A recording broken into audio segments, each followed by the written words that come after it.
नमस्कार देवी और सज्जनों। आज आप आ गए हैं अनफिल्टर्ड चौपाटी पे और आज हमारे साथ हैं डॉक्टर GS चौबे। नमस्कार। आज हमारे सामने लाभित्र बैठे हैं जो कुछ प्रश्नों के साथ हम सबके बीच में उपस्थित हुए हैं और मुझसे कुछ पूछना चाहते हैं और जो कुछ भी ये पूछेंगे उनका मैं उत्तर दूंगा। जितना मेरे से बन सकेगा मैं उसका उत्तर दूंगा। धन्यवाद। चलिए हम आज के पहले प्रश्न से शुरुआत करते हैं। आज आप थोड़ा अपनी लाइफ के बारे में बताइए। टीनेज लाइफ जो 13 से 18 साल के बीच में होती है। ये बेटे हमारी ये वाली जो टीनेज लाइफ है, ये जो 13 साल से शुरू हुई थी वो शुरू हुई थी 9th क्लास से। 9th क्लास में मैं करीब होगा, वो समय चल रहा था 1968 के आसपास। जीवन कई झंझावतों के साथ, कई संघर्षों के साथ शुरू हुआ। परिवार बड़ा था, गरीब ब्राह्मण परिवार था। हम लोग 7 बहनें 3 भाई थे। घर में कोई पढ़ा नहीं था। पिताजी ने बड़े भाई के फेल हो जाने के कारण हमें भी पढ़ने नहीं दिया था और कहा था जब एक बेटा फेल हो गया है तो अब भिजवाने की जरूरत नहीं। तो मैं अपने आप ही चला गया था, जैसे तैसे अपनी ये प्राइमरी जीवन निकला। प्राइमरी स्कूल से समझ आ गई, लेकिन आगे पढ़ने के लिए इतना पैसा नहीं होता था कि मैं अपनी मिडिल स्कूल या अपना और आगे का पढ़ाई का जीवन शुरू कर पाऊँ जी। तो वहां पर मैंने एक परिवार था, मंगल ठेकेदार का परिवार।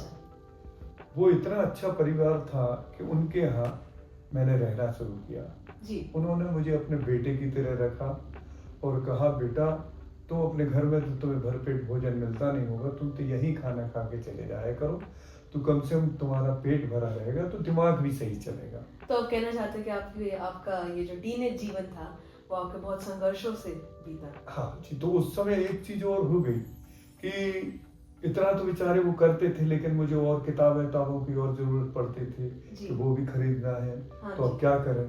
तो उसी दौरान क्या बीना स्टेशन पे A.H. फीलर करके किताबों की दुकान हुआ करती थी। अच्छा।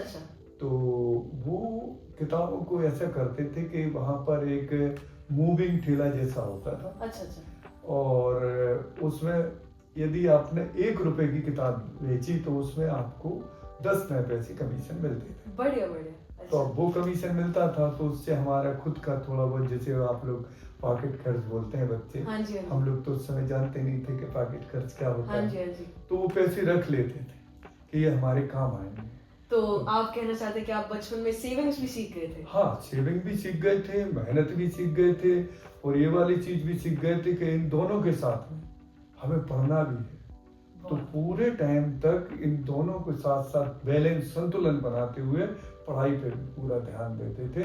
क्योंकि एक बार मैं फर्स्ट आ गया था प्राइमरी में, पहली क्लास में, जो मैं कक्षा 8वीं तक जी, कक्षा 8वीं तक फर्स्ट आया। लेकिन 8वीं कक्षा में क्या हुआ कि बीना में ये तीसरी कसम फिल्म की शूटिंग चली। अच्छा। तो उसमें राज कपूर और वहीदा रहमान आए हुए थे। अच्छा। तो अब उस दौरान क्या हुआ कि सभी बच्चों को एक लालायती हुई कि शूटिंग कैसी होती है। हाँ जी। तो सब शूटिंग के लिए हम लोग साइकिल उठा के और आसपास के जहां भी शूटिंग हुआ करती थी, हाँ जी, बस वहां चल देते। तो पहली बार जिंदगी में कभी 2-3 महीने खराब करने का पहली बार हमारी 2nd डिवीजन आई थी इस कारण से। अच्छा। तो बड़ा दुख हुआ था कि देखो यार अपन कितनी मेहनत से सब कुछ कर रहे हैं, लेकिन हमारी 2nd डिवीजन पे बहुत दुख हुआ था इस चीज। तो आप कहना चाहते हैं कि आपने मेहनत बहुत करी, आपने जैसे बताया आपने सेविंग्स करी, आपने अपने बचपन में सेविंग्स करी, फिर आपने मेहनत करी, फिर आपने पढ़ाई करी और फिर आपने जैसे आपने बताया आपकी 2nd डिवीजन आई। तो क्या आपने इस फेलियर से हार मान ली इतनी छोटी सी बात से? इस फेलियर से हार नहीं मानी, बल्कि मैंने इससे शिक्षा ली, प्रेरणा ली जी, कि यदि जीवन में कभी आपको ऐसा लगता है कि मैं कुछ पीछे की तरफ जा रहा हूँ, तो कई बार पीछे के 2 कदम हाँ जी। कई बार आगे 4 कदमों को प्रोत्साहित करते हैं। अच्छा। मैंने ये शिक्षा ली कि नहीं, मैं 8वीं में जरूर पीछे हुआ, मैं आगे आने वाले सालों में और आगे जाऊंगा। और मेरी 10वीं में फिर बोर्ड की परीक्षा थी, उसमें मैं मेरिट में आया। Merit in the sense first division, merit में नहीं, फर्स्ट डिवीजन। अच्छा। फिर 11th भी हमारी बोर्ड से थी, उसमें भी मैंने फर्स्ट डिवीजन आई। बीना जैसे शहर में हम गांव के होते हुए भी फर्स्ट डिवीजन बहुत बड़ी चीज होते थे। और उस समय में ये दोनों सफलताएं मेरे हाथ लगी, जो मुझे बहुत खुशी दे के गई। तो इस खुशी को बनाने के लिए आपने तो गांव में बहुत कुछ किया होगा, आप अपने परिवार से मिलने गए होंगे। और इस सब लोगों ने भगवान के बजरंगबली के यहाँ घंटा चढ़ाया, और अपने नाम का घंटा चढ़ाया। और भगवान बजरंगबली के यहाँ बिल्कुल जाके कहा, हे भगवान, तुम्हारे यहाँ मंदिर पे पढ़ते थे, पढ़ने के कारण देखो आज मैं फर्स्ट डिवीजन आया हूँ। और सब लोगों को खुशी हुई। बहुत खूब। चलिए अब हम दूसरे प्रश्न पे चलते हैं। आपका आज के जनरेशन माने पीढ़ी की सोच पर क्या राय है? देखिए, आज की जनरेशन जो है लावित्र, आज सेल्फी की जनरेशन शुरू हो गई है। अच्छा। जहां देखो वहां सेल्फी वाला एक माहौल नजर आता है। तो मैं 3 चीजें कहना चाहूंगा इस जनरेशन के लिए, कि आज की जनरेशन 3 चीजों में उलझ कर रही। अच्छा। सेल्फी, स्वार्थ और सफलता। बस ये 3 चीजों पे है। कैसे एन करें कि मुझे सफलता प्राप्त करना है, मेहनत कर रहा है, ऐसा नहीं मेहनत कर रहा है, लेकिन थोड़ा बहुत मोबाइल डिपेंडेंट जो हो गया है, उससे थोड़ी जो उनके माँ बाप को, उनके पूरे परिवार को इस चीज की फिक्र होने लगी है कि ऐसा ना हो कहीं ये सोशल मीडिया हमारे बच्चों को मिसगाइड ना कर दे कहीं। और सबसे बड़ी चीज है कि जो आज की जो प्रेजेंट जनरेशन है, वो इंस्टेंट प्लेजर जैसे बोलते हैं, तुरंत आनंद, आज तो कर लिया कल की किसने देखी, इस पे जो पहुंच गया है, इससे भी थोड़ा सा चिंता का एक विषय बन गया है। क्योंकि वो एक जो लॉन्ग टर्म लक्ष्य बनाना चाहिए, जो आगे का लक्ष्य बनाना चाहिए कि मुझे ये बनना है जाके, इस पे कम ध्यान देके वो एकदम से इंस्टेंट प्लेजर, आज तो कर लिया कल किसने देखा, तो वो ये चिंता है थोड़ी। तो आप कहना चाहते हैं कि मान लीजिए कि आज आप किसी बच्चे को देख लीजिए जो टॉप कर ले, मान लीजिए, पर टॉप करने के बाद भी आगे भी जीवन है, जीवन के आपको हमेशा बढ़ते रहना चाहिए। आज खुशी मिली कोई बात नहीं, आज आप फेल हो गए कोई बात नहीं, पर हमेशा मेहनत करनी चाहिए। क्या मेहनत करी, क्योंकि मैं अपनी खुद की बता रहा हूँ कि मैं पीएमटी दी मैंने 1971 में। हाँ जी। पीएमटी दी, उस समय जनरल नॉलेज हुआ करती थी और केमिस्ट्री सब्जेक्ट हुआ था, फिजिक्स, केमिस्ट्री, बायोलॉजी और जनरल नॉलेज। तो फिजिक्स में फेल हो गए। अब फेल हो गए तो इससे दुखी नहीं हुए, बल्कि लौटने के बाद एक प्रतिज्ञा ली कि मैं अपने गांव से अगले पूरे 1 साल शहर नहीं जाऊंगा, वो दिन रात रहकर गांव में पढ़ूंगा, लेकिन आने वाली जो पीएमटी है उसमें पास जरूर होगा। अच्छा, मैंने ये करा। हाँ, अच्छा, पीएमटी क्या पास होता है? हुआ मैं। पीएमटी क्या होता है? ये प्री मेडिकल टेस्ट होता था। अच्छा, उस समय वो pre medical test Madhya Pradesh में हुआ था। अच्छा। पहली बार में फेल हुआ, दूसरी बार में अच्छे नंबरों से, मेरा मध्य प्रदेश में 720 लोग बैठे थे, उसमें मेरा 38वां नंबर था। आज भी मुझे याद है अपना रोल नंबर 1376 था। बड़ी खुशी हुई थी इस दिन में। ये आजकल भी ये पीएमटी होता है या अब पीएमटी? हाँ, एंट्रेंस टेस्ट होते हैं, अब तो ऑल इंडिया होने लगे। अच्छा। अपने अपने प्रदेशों के भी होने लगे और ऑल इंडिया भी होता है। हर प्रदेश ऑर्गेनाइज करता है, यूपी का भी होता है, महाराष्ट्र का भी होता है, सब जगह के होते हैं और ऑल इंडिया भी होता है। तो चलिए, आपने अपनी मेहनत के बारे में बताया। तो अच्छा, आपने बोला इंस्टेंट प्लेजर की बात में मुझे थोड़ा कुछ लगा, और वो मुझे ये लगा कि आपके हिसाब से इंस्टेंट प्लेजर माने जो आपने बताया कि एकदम से कुछ हुआ और हम कल के भूल गए, नहीं, कल के बारे में नहीं भूलना चाहिए, आपका ये मानना है। पर आप देखिए कि जो बच्चे मेहनत करते हैं और मान लीजिए उनके अच्छे अंक भी आ जाते हैं, तो क्या वो उस पल के लिए खुश ना हुए? बिल्कुल उन्हें उसके पल की पूरी पूरी खुशी मनाना चाहिए, और क्योंकि उस खुशी से उनका पूरा परिवार, और मैं तो कहूँगा कि जो आज का बच्चा है वो कल का इस देश का बहुत अच्छा नागरिक बनने जा रहा हूँ, तो उसमें उसके पूरे मोहल्ले की खुशी शामिल रहती है जी वो अच्छे और नंबरों से आते हैं तो आपका पेपरों में नाम आता है, उससे प्रेरणा पूरे शहर को मिलती है। जी फिर धीरे धीरे करके सबको मालूम पड़ता है, उससे आपसे प्रेरणा मिलती है लोगों को, यस। बच्चे आगे बढ़ते। चलिए अब हम तीसरे प्रश्न पर चलते हैं। आप अपनी दिनचर्या में ऐसी कौन कौन सी चीजें करती हैं जो आप आज की पीढ़ी को सिखाना चाहिए? दिनचर्या का सबसे एक बहुत अच्छा पहलू ये होता है कि जो ही आप सुबह उठते हो तो आपका उठने को मन नहीं करता, उठने को मन नहीं करता, थोड़ा और सो जाए। लेकिन एकदम से जब आपको लगता है कि नहीं, मुझे पूरा दिन अच्छा निकलना चाहिए, ईश्वर ने मुझे नया दिन दिया है, मेरी जिंदगी का एक अच्छा दिन निकलने वाला है, तो क्यों ना मैं उसको बहुत अच्छी तरह मैं सुबह उठता हूँ, उठ के आधा घंटे की वॉक करता हूँ। आधा घंटे की वॉक करके पूरा प्राणायाम का पूरा जो होता है, अनुलोम विलोम होता है, आसन प्राणायाम सब कुछ करता हूँ। उसके बाद पूरा वजन की जो एक्सरसाइज होती है, वेट लेके एक्सरसाइज करना चाहिए, वो करता हूँ। पूरी उस तरह से जो फंक्शन होते हैं बॉडी के, जितने भी मोल्डिंग, आप वैसे भी ऑर्थोपेडिक्स के हाँ, तो आपको तो ये सब करना बस आपने कह पर दिया आप- ना, पर आप- बिल्कुल सही है। क्योंकि मैं ऑर्थोपेडिशियन होने के कारण मुझे बहुत अच्छी तरह मालूम है कि कौन कौन से जॉइंट मूव करने से कौन कौन से फायदे होंगे। तो आज मैं यहाँ आपके सामने लाभित्र बैठा हूँ। मेरी उम्र 75 ईयर्स हो गई है, लेकिन ईश्वर मुझे अभी भी मैं वॉक करता हूँ। यहाँ तक कि अभी हम श्रीलंका गए थे, हमारे समधी साहब हैं अवधेश त्रिपाठी, उनके साथ। तो हम लोग 1000 सीढ़ी चढ़े थे, वहाँ एक रावल पैलेस था जी। तो जब तक घुटने उठने अच्छे नहीं होंगे, ये जब होंगे जब आप बहुत अच्छी दिनचर्या रही होगी। यस। तो दिनचर्या यदि अच्छी रहती है सुबह से रात्रि तक के सोने की, सुबह ये जरूरी नहीं है कि मैं 6 बजे उठूं, ये जरूरी नहीं कि मैं 4 बजे, मैं भले ही 7 बजे उठूं, लेकिन जो काम रोज कर रहे हैं वो पूरे होना चाहिए, और होते मेरे, और इसी में मैं खुशी महसूस करता हूँ। आज के लोग आपके सामने ये बैठे हैं, आप इनसे सीखा करिए कि ये आपकी इतनी एज है तब भी अपनी दिनचर्या फॉलो करते हैं। अच्छा आप ये बताइए, आज के बच्चे भी अपनी दिनचर्या को लिख के फॉलो करते हैं और वो भी सही है ना? तो आप ये बताइए कि क्या जरूरी है कि एक छोटे बच्चे को आपकी जैसी दिनचर्या फॉलो करनी है? बिल्कुल नहीं करना चाहिए उसको। क्यों? क्योंकि उसका ग्रोइंग एज है, उसका अभी बढ़ने की उम्र है, उसके अभी दिन देखने के दिन है। अब जो उसको अच्छा लगता है वो सब कुछ उस जैसा करे, लेकिन उस जगह आपकी फिटनेस पे भी पूरा ध्यान रखें।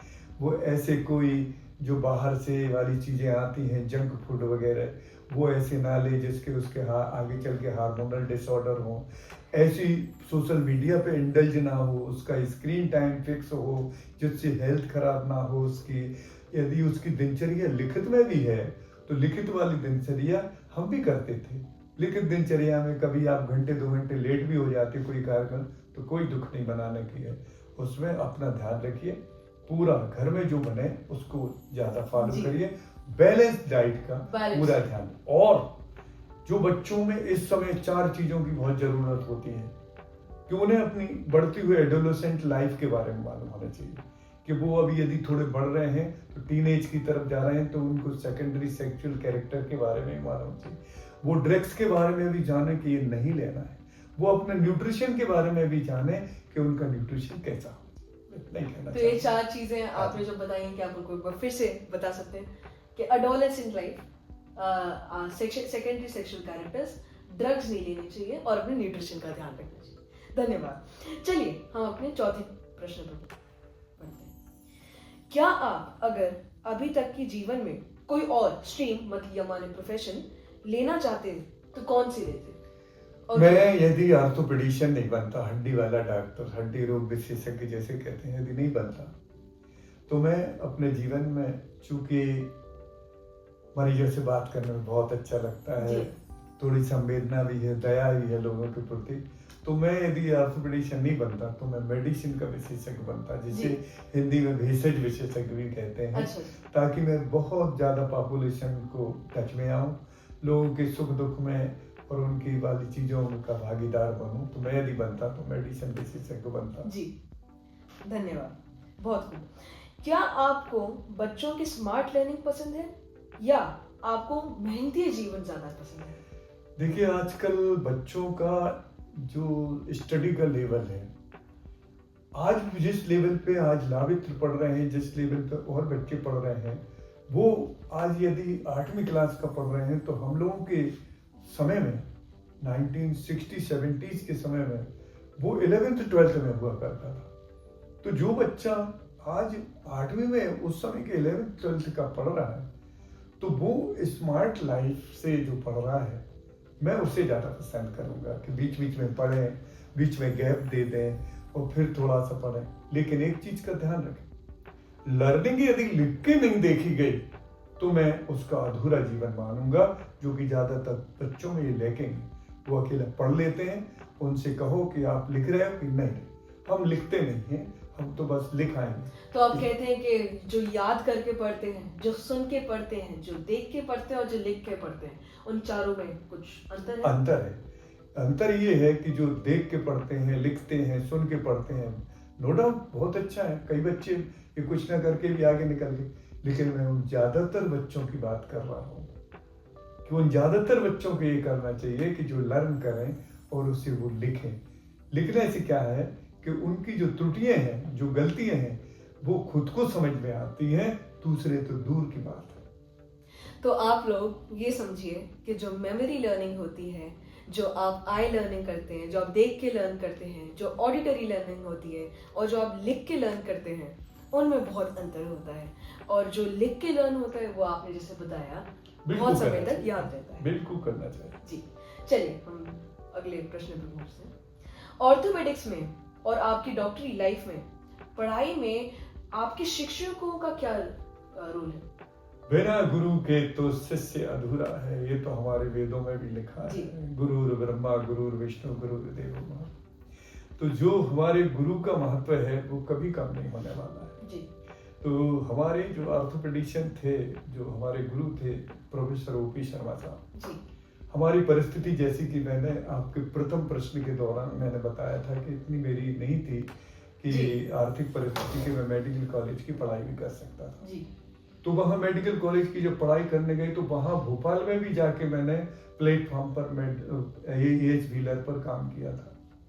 और जब काम किया तो हमारे गुरु को याद था कि ये लड़का मेहनती है, यहाँ भी काम किया इसने। तो उन्होंने एमएस के दौरान कहा था कि तुम बिल्कुल फिक्र मत करना, तुम्हारी थीसिस का सब खर्चा हम उठाएंगे। और उन्होंने बखूबी खूब उठाया। मुझे जो भी गुरु मिले मेरी पूरी जिंदगी में, मैंने सब गुरुओं को बिल्कुल अपने आज तक उनको याद रखा। मैंने यहाँ तक कि मैंने गुरुओं का सम्मान सागर में बुलाकर भोपाल से उनका गुरुओं का सम्मान भी किया। जी। चलिए एक दूसरे प्रश्न पर बढ़ते हैं।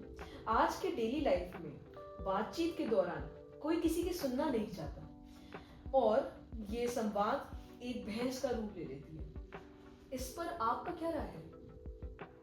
मेरी राय सिर्फ मैं इतना कहना चाहूंगा कि अभी से नहीं, ये बहुत पहले से चला आ रहा कि जब दो लोग बात करते हैं तो कभी कभी संवाद वाद विवाद में बदल जाता है।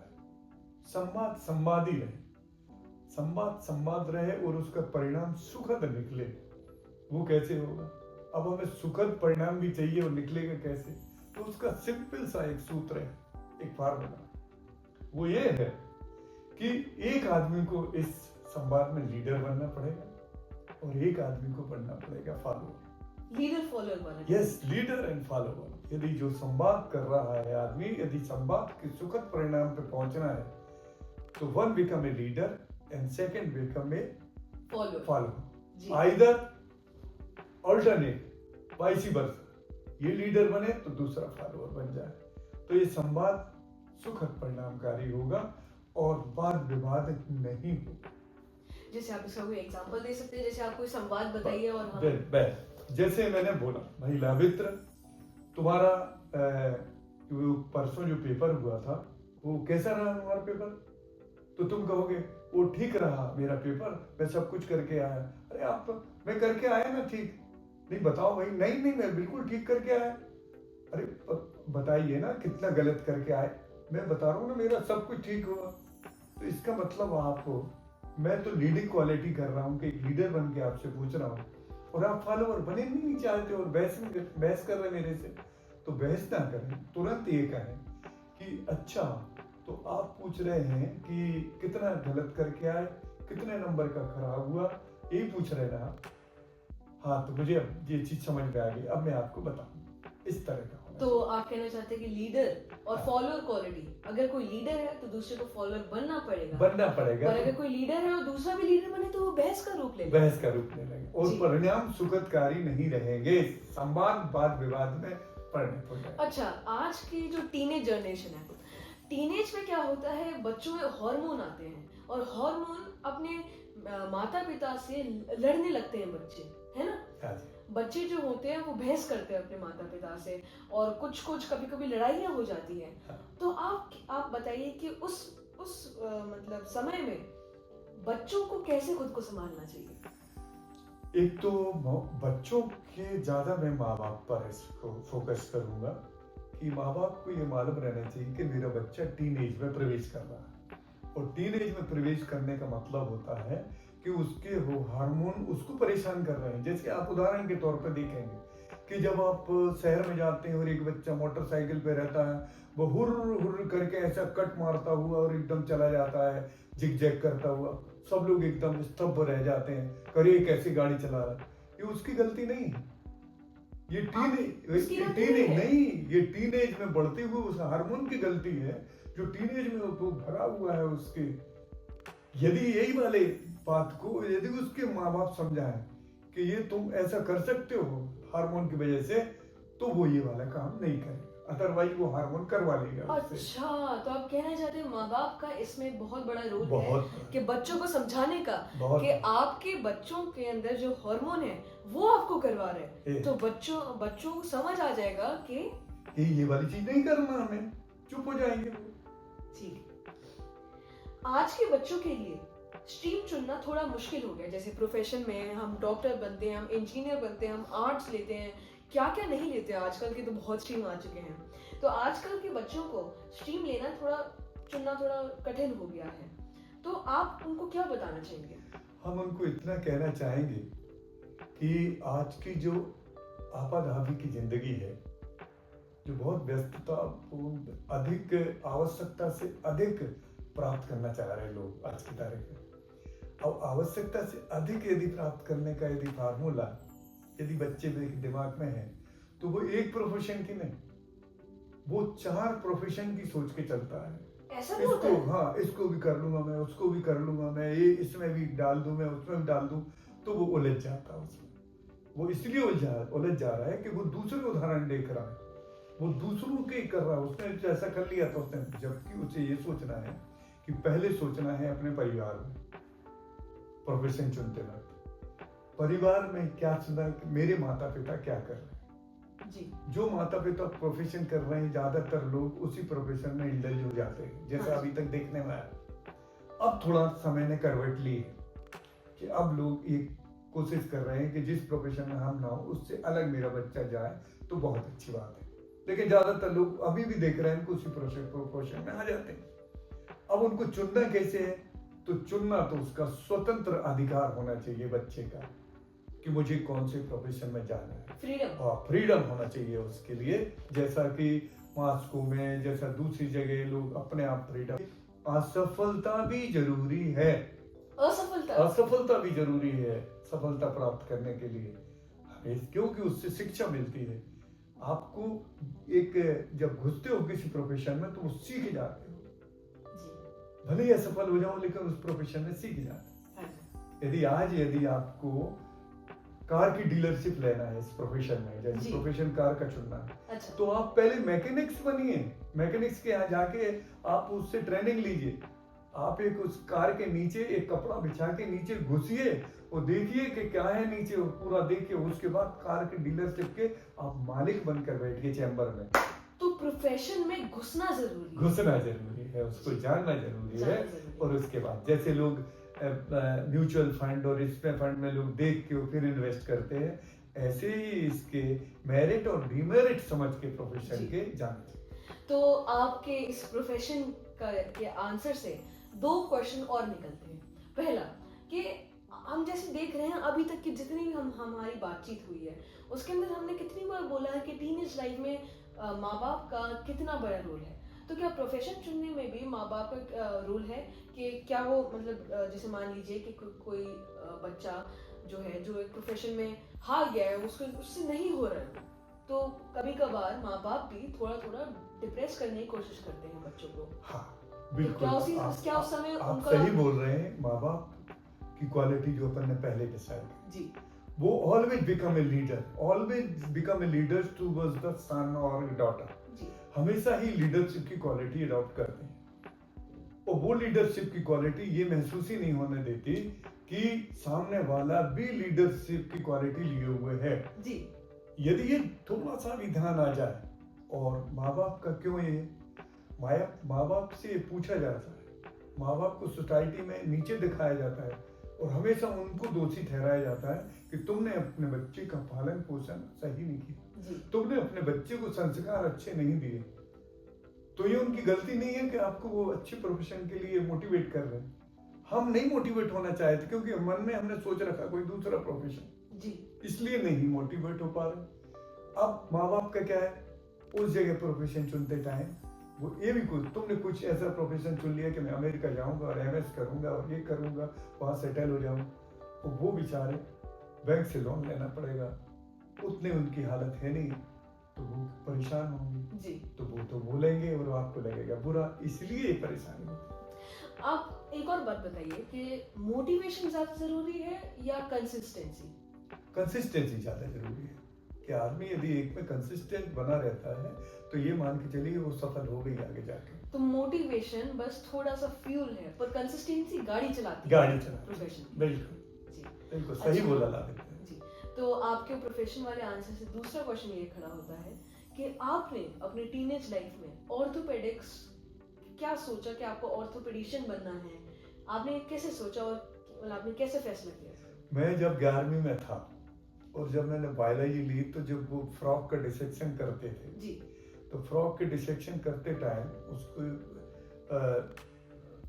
पैरालाइज करते थे, उसके सुन्न हो जाता था, उसके हाथ पैर ढीले हो जाते थे और फिर उसके करने के बाद डिसेक्शन और उसका जब पेट सिलते थे और फिर ऐसे करते थे और जब उसका वो सुन्नपन दूर होता था तो थोड़ा ऐसा लगता था कि ये तो बड़ा अच्छा है प्रोफेशन, डॉक्टरी इंटरेस्टिंग प्रोफेशन है, इसमें तो जाना चाहिए। पर कुछ लोग को थोड़ा घिना भी लगता है। हाँ, किसी लोगों को थोड़ा सा लगता है कि अरे तो हमसे नहीं बनेगा, कोई लोग डरते हैं, लेकिन हमें तो बड़ा अच्छा लगा था कि मैं तो जाऊंगा तो इसी में जाऊंगा। लोगों ने बहुत डिप्रेस किया, अरे तुम तो गरीब हो, तुम कहाँ जा पाओगे, बहुत पैसा लगता है, लेकिन ईश्वर ने मदद की कि नहीं आप आगे बढ़ोगे। लोग मिलते गए, सोसाइटी में लोगों ने मदद की हमें, यहाँ अग्रवाल परिवार ने मदद की, वहां जाके हमारे डीन साहब ने मदद की, वहां जाके हमारे ओपी शर्मा साहब ने मदद की, धीरे धीरे हमें ऐसी मदद मिलती चली गई कि नैया पार लग गई। अच्छा, आपके 2 बच्चे हैं, डॉक्टर सौमित्र त्रिपाठी और डॉक्टर सौजन्या चौबे। आपने उनको कैसे, मतलब जैसे उनको भी डॉक्टर बनने का सपना था उनका और वो आज इतने सक्सेसफुल डॉक्टर भी हैं, तो आपने उनको कैसे मोटिवेट किया और कैसे बताया कि आप डॉक्टर बनना चाहते हैं तो आज की जिंदगी में आप अब जो करने वाले हैं तो आप कैसे करेंगे? तो आपने इसको कैसे बताया? मैं तो इसको भगवान का वो दूंगा जी, ईश्वर के लिए धन्यवाद दूंगा कि मेरे दोनों बच्चे इस प्रोफेशन में आ गए और कैसे आए क्या आए मैं इस पर प्रकाश नहीं डाल पाऊंगा। बहुत खूब। चलिए आज का चौपाटी ही समाप्त करते हैं।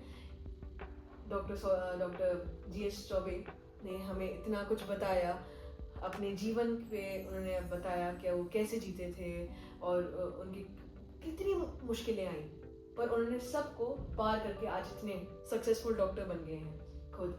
और मैं आपको बताना चाहता हूँ ये मेरे नाना जी हैं, हाँ जी, और आज मैं इनको ही पॉडकास्ट में लिया है और मैं बताना चाहता हूँ कि हमें हमेशा किसी को आइडलाइज नहीं करना चाहिए। आइडलाइज करेंगे तो आप उनकी तरह बनना चाहेंगे, पर हमेशा हमें हमेशा अपने जैसा बनना चाहिए कि हमें जो बनना है हमें उस पर सोचना चाहिए। और आज की टीनेज जिंदगी में पेरेंट्स का बहुत बड़ा हाथ है, तो अगर कोई पेरेंट्स देख रहे हैं तो उनको समझना चाहिए कि उनका कितना बड़ा हाथ है अपने बच्चों की जिंदगी में। चलिए, धन्यवाद। बहुत बहुत धन्यवाद सावित्री जी।